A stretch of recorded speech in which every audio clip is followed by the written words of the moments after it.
Hoje eu queria falar sobre a gestalterapia porque muitos colegas me enviaram perguntando se eu iria ter um vídeo falando sobre a gestalterapia. E aí eu falei para eles que talvez um dia iríamos fazer. E chegou esse dia maravilhoso. E vamos começar dizendo sobre Richard Bandler, né? Ele foi um escritor e ele introduziu algumas técnicas da gestalterapia na sua organização e passou, né, a construir alguns mecanismos que hoje nós falamos e temos como base para a gestalterapia. Meu nome é Augusto Silveira, sou psicólogo, sou neuropsicólogo e se gostou desse vídeo, dê um like, se inscreva no canal e vamos ao que interessa. Então nós falamos sobre a gestalterapia e também sobre esse escritor, né, americano chamado Richard Bandler. Então a formação e a formatação da gestalterapia implica alguns conceitos bastante atenuantes que nos faz a uma reflexão, tipo Fritz Perls, dizendo que aprender a descobrir que algo é possível. Ou seja, na concepção dele, as pessoas pessoalmente precisam aprender a descobrir que tudo seja possível, né, aos seus interesses pessoais. E a transformação do ser é justamente saber que é possível que uma situação seja vigente, transformada. Então, de sorte que a base da gestalterapia de Fritz, ele diz assim que ficou até como uma oração, né, da gestalterapia, que eu faço minhas escolhas e você faz as suas. Eu não estou nesse mundo para viver as suas expectativas e você não está neste mundo para viver as minhas expectativas. Você é você e eu sou eu. E se por acaso nos encontrarmos, será ótimo. Se não, nada se pode fazer. Ou seja, é, é, um, é, um, é uma oração que se diz assim que você é você, eu sou eu. Eu tenho as minhas expectativas e você também tem as suas expectativas. Mas nós não vamos brigar por isso, né? Se nós nos encontrarmos e você modificar suas expectativas, tudo bem. Se não, passa normal a sua vida e a minha vida e cada um chega ao seu ponto comum. Então é de sorte que isso nos traz alguns conceitos de reflexão entre algumas pessoas centralizadoras que querem modificar alguns comportamentos à força de outras pessoas, isso não dá certo.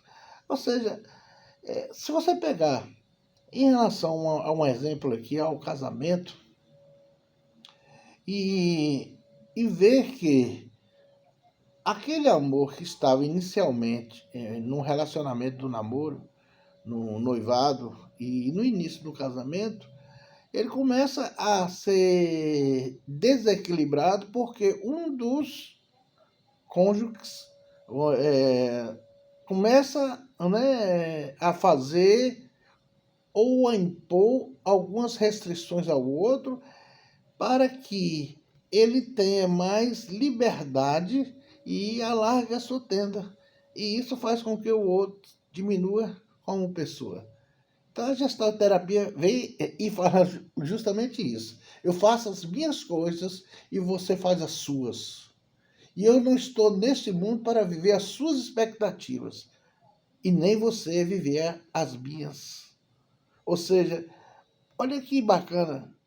Então, quando a pessoa não compreende isso, logicamente é um mecanismo disfuncional na sua organização de vida que faz com que até esse relacionamento entre essas duas pessoas sejam difíceis de convivência, né?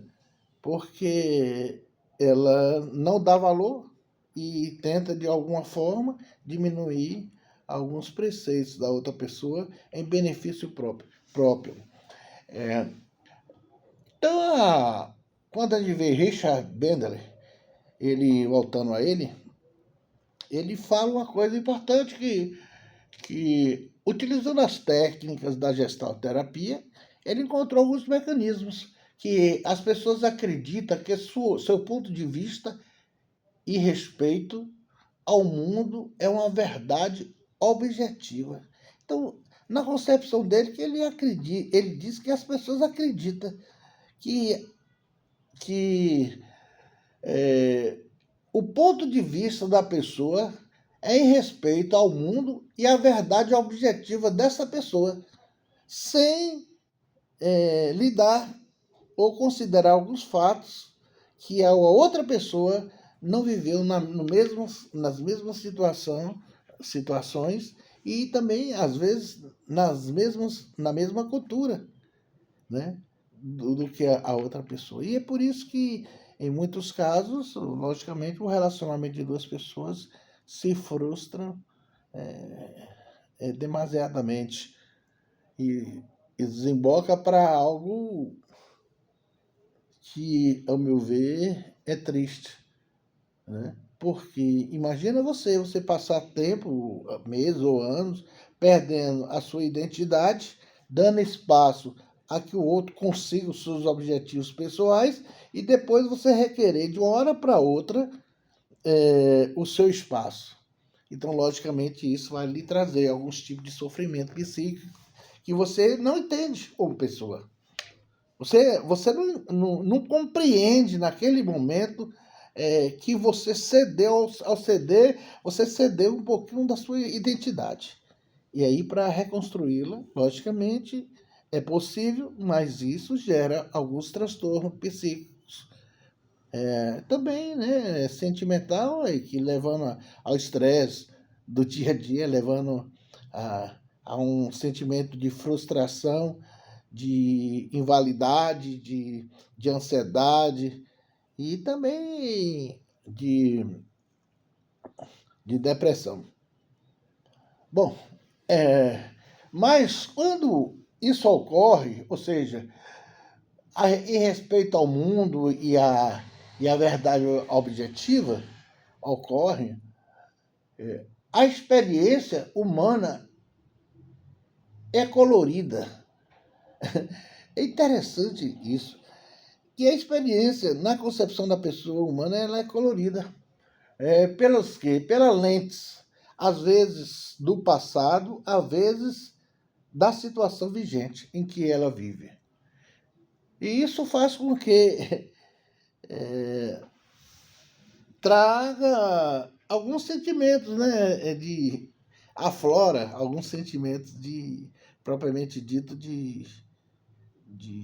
entre aspas, sobriedade, de querer, de desejo, né? De completar o ciclo, né? Ou seja, o arco-íris ele tem aquelas cores.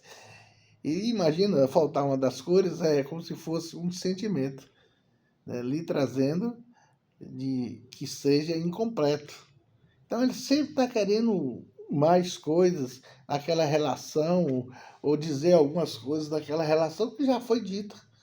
Então, traz-lhe na frente alguns transtornos.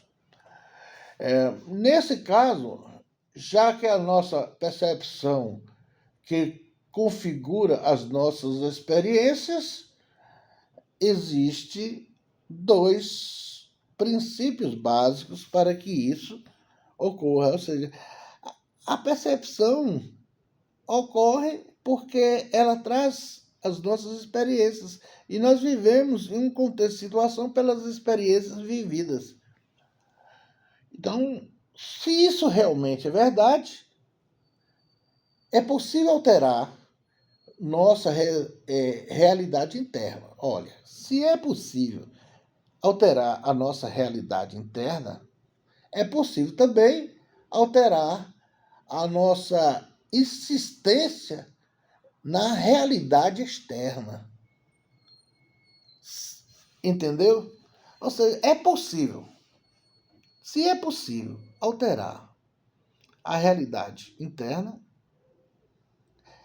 a insistência que nós temos em determinado assunto em relação ao processo de um relacionamento a dois, é possível também alterar essa realidade externa, causando também um outro prisma de situação que é: precisamos descartar os valores que não nos são dados.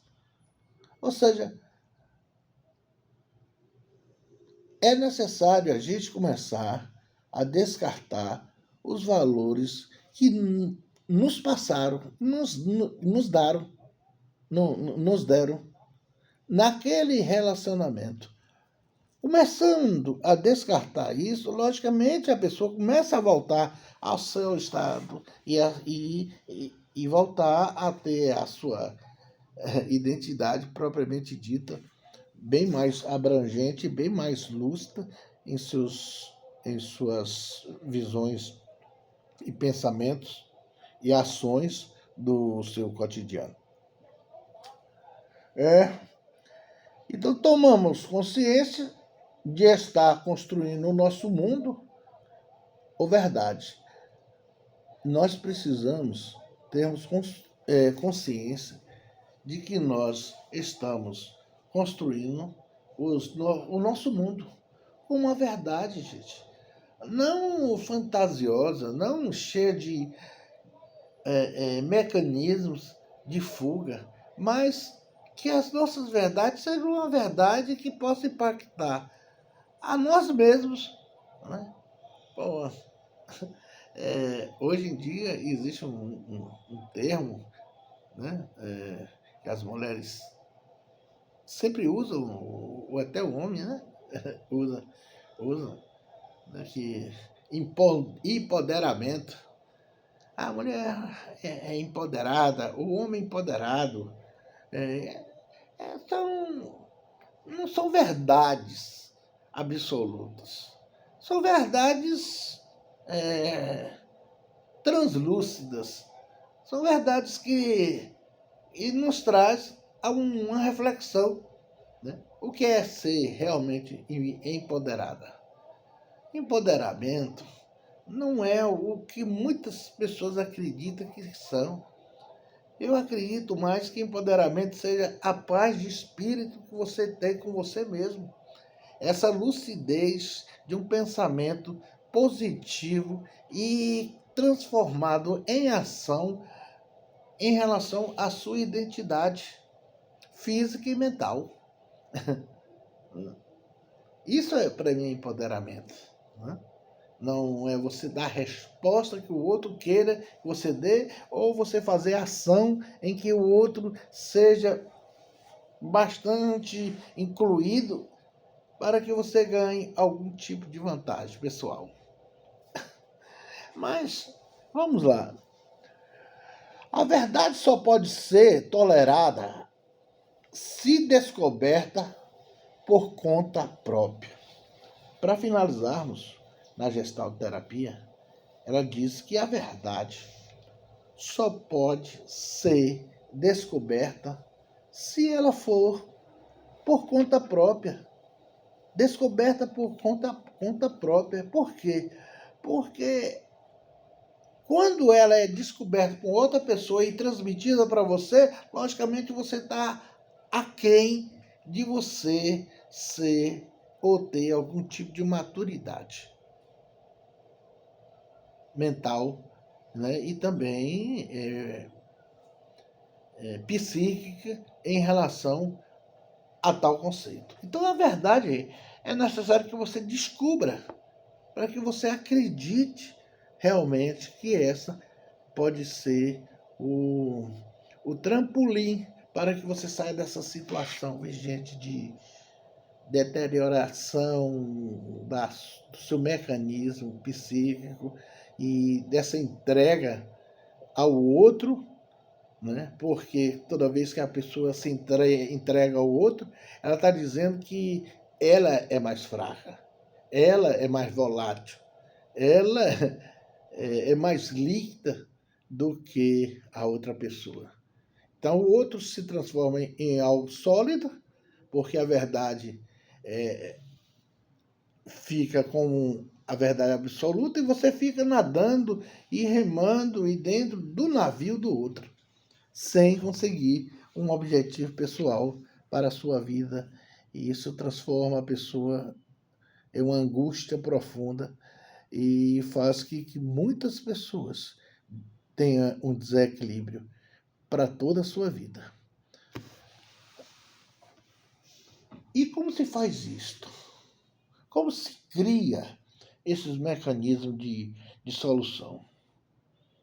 Aceitando a responsabilidade, desenvolvendo técnicas para que você possa construir a sua identidade sem precisar que o outro subtraia algo positivo seu e coloque algo positivo que ele acha que seja para você como algo permanente.